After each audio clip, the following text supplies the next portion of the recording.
Have you ever looked up at a solar panel just sitting there on a roof and really wondered what's going on inside? How does that silent, still object take pure sunshine and turn it into the electricity that powers our lives? Well, it's a seriously cool process, and today we're going to pull back the curtain and see exactly how it's done. It really does feel a bit like magic, doesn't it? You've got this flat panel, no moving parts making no noise, and somehow it's keeping the lights on, charging your phone.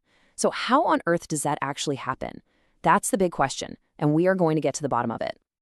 All right, so before we can even talk about the panel itself, we have to talk about what it's built to catch. And that all starts with the sun, the incredible power source sitting right at the center of our solar system. So imagine the sun is just constantly blasting out these microscopic little packets of energy. They're called photons. Think of them like tiny glowing bubbles of pure sunshine, or little energy balls that travel all the way from the sun to us here on Earth in just about 8 minutes. A solar panel, then, is basically just a really, really good photon catcher. A great way to picture it is like putting a bucket out in a storm to catch raindrops. But instead of collecting water, a solar panel is collecting these photons to create a flow of electricity. So what's actually inside this photon-catching device? Well, let's peel back the layers and take a look. You might be surprised to hear it's basically a high-tech sandwich.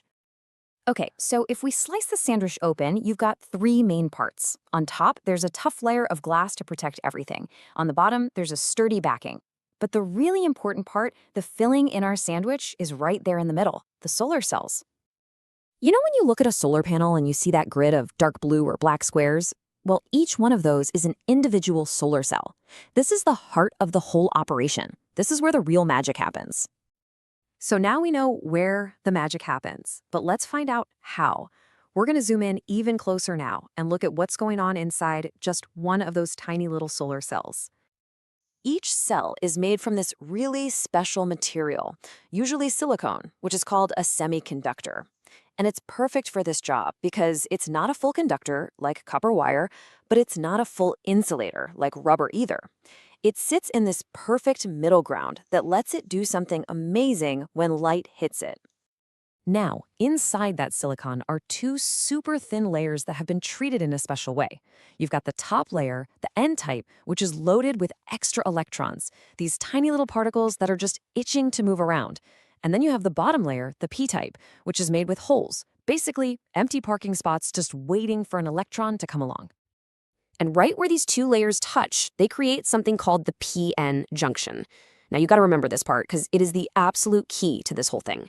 This junction acts like a gatekeeper or a one-way street that will only let electrons travel in one direction. And that is so important, as you're about to see. All right, so we've got our photons from the sun, and we've got our special two-layered cell with its one-way street. Now let's put them together and actually make some electricity. Here's the play-by-play. First, a photon from the sun slams into the silicon cell. It passes its energy to an electron, which gets super excited, kind of like giving a kid a piece of candy. That burst of energy is just enough to knock the electron loose from its atom. And then the cell's internal structure pushes that free electron up towards the N-side layer. Now that free electron is buzzing with energy, and all it wants to do is go home, right? It's naturally attracted to one of those empty holes waiting on the P side. But remember our one-way street? The p-n junction is standing right in its path like a wall, and it absolutely will not let that electron go straight back through. So the electron is blocked. It can't jump the fence. So what does it do? It's forced to take the long way around. And that long way is an outside path that we provide, a wire. The movement of millions and millions of these electrons, all being forced down this one path, is electricity. It's literally energy on the move. All right, so that's how one tiny cell makes a little bit of electric current. But how do we get from that all the way to powering your TV? Let's zoom back out. The thing is, one single solar cell, all by itself, doesn't actually produce a lot of power. We're talking only about half a volt. That's not even enough to power a small toy, let alone a house. So to get some real usable power, manufacturers wire dozens of these cells together in a long chain. It's just like putting batteries end to end in a flashlight. The voltage from each cell adds up. You connect 60 or more of them, and suddenly you've got a much more useful 30 volts. And that's all a solar panel really is, a whole team of solar cells working together. Okay, we're almost there. There's just one last super important step. The electricity that comes flowing out of the panels is something called direct current, or DC. But the plugs in your wall, they use alternating current, or AC. So to make the power useful for your home, a box called an inverter has to make the switch, changing that DC power into the AC power all our stuff runs on. So we've gone deep into the how, but let's zoom out and finish with the why. Why does this amazing scientific process matter so much? Not just for our homes, but for the whole planet. Well, the benefits are just huge. I mean, you're making completely clean energy. You're using a fuel source, sunlight, that is totally free. That means lower electricity bills, for sure. Plus, there's no smoke, no noise, and these things can last for 25 or 30 years. It's an absolutely incredible tool for helping to reduce global warming. When you really think about it, putting solar panels on your roof is like installing your own personal, silent power plant.